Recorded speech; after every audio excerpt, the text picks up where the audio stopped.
is our honor students, who are among our best and brightest, get together all of the information that they can about both the presidential election and then, for a separate night, about the important House and Senate races and about the races that most affect Pennsylvania. And so they aggregate all this information and present it in a way that's informative and educational, fun, and most importantly, bipartisan. So what the students do in the month before these evenings begin is they research really thoroughly the candidate stands on individual issues.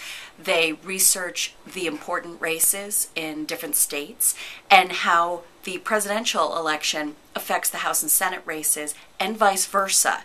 And that's something that if you read the New York Times every day, you may not necessarily get. We're looking into the different candidates and into their backgrounds, their beliefs, the fundraising they're doing for their campaigns. We're looking at the districts and the states to see who might be voting for them and like which way a state's leaning or which way a district's leaning. These are just the greatest kids in the world. I know other colleges have good students, but SHIP has the best. These are not easy classes, and understanding the American electoral system itself is difficult enough, but then for them to track these individual races as carefully as they do demands even more time.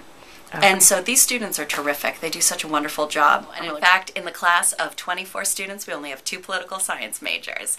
The other students come from a wide variety of disciplines, and that's what makes it so cool, because these students who are education majors really want to know what the candidates feel about education funding, and so they go into more depth there. We have arts majors who are interested in arts funding. We have English majors and human communication majors who are interested in the rhetoric and the speeches that are written, and so everybody brings a different perspective to this class, and with all these different perspectives and all this analysis, we can come up with a really broad idea about who these candidates are and what they mean for the country. I mean, we're picking the future leaders of our country, and it's kind of really important that we know everything there is to know about these people. So I think it definitely provides a really opportunity to do that. And if they are not registered to vote, we have voter registration there too.